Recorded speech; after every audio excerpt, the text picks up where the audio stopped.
Hi, this time I wanted to talk about how the game master should properly address the actions, the descriptions of the players.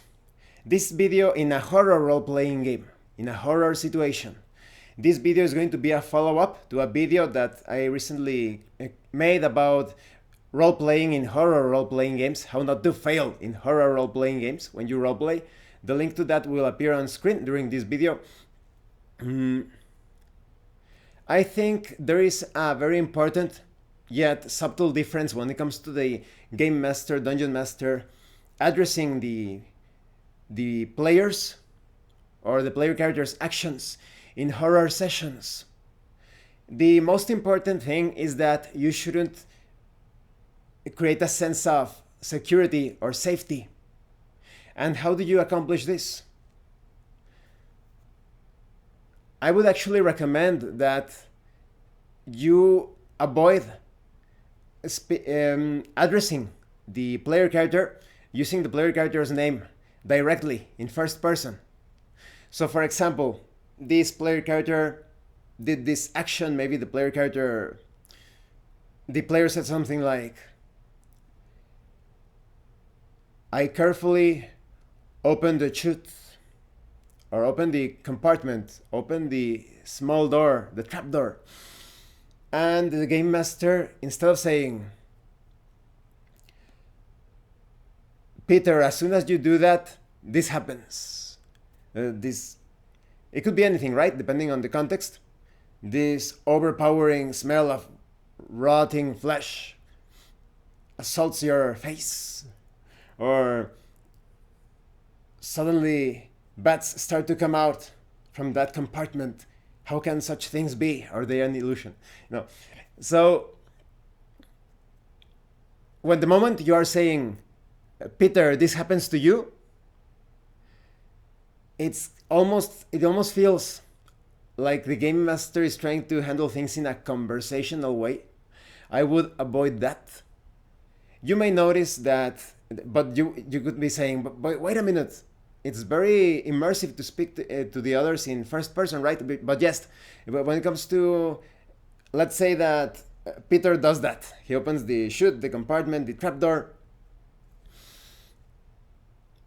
You could say something like, as soon as you open the compartment, this overpowering stench of rotting flesh invades the environment.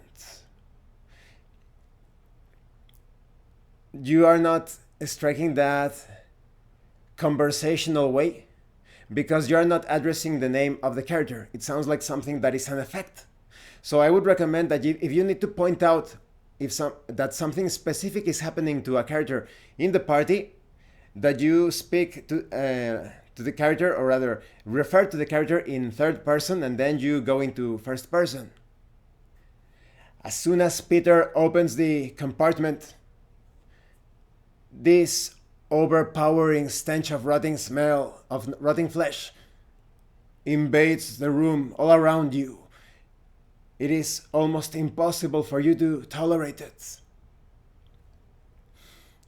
First, you create that distance, that you are not addressing the player as a sort of conversation like, hey, Peter, this happened to you. No, first, this is what is happening to Peter, and then when you go into first person, it is impossible for you, or you are assaulted with this stench of rotting flesh.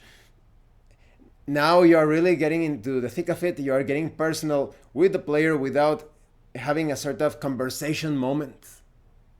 So when it comes to horror role-playing games, the game master, I would recommend that you never refer to the character using the first person mode, implying, or rather handling the name during that particular moment. Don't go, Peter, this is what is happening to you. No. As soon as Peter does this, Peter is assaulted with, or Peter is affected by, and then you can use first person. You feel as if your skin starts to bubble away, as if something is clawing at you with a poisonous effect. It's all about that. So I hope this video was informative, useful, entertaining. Let me know your own thoughts on this. When it comes to my own experience, you always achieve horror in a horror tabletop role-playing game because you're supposed to be role-playing, but as this small game master trick. When it comes to the name, handle it as third person and then go immediately into first person. Thank you for watching my videos. Thank you for your likes and your comments. And thank you so much to those of you that are going the extra mile to support the channel. If anyone else wishes to further support the channel, the information on how to do that will be in the description below. And remember, it is better to roleplay and fail in character than not to roleplay and fail as a player. Once again, thank you, and see you later.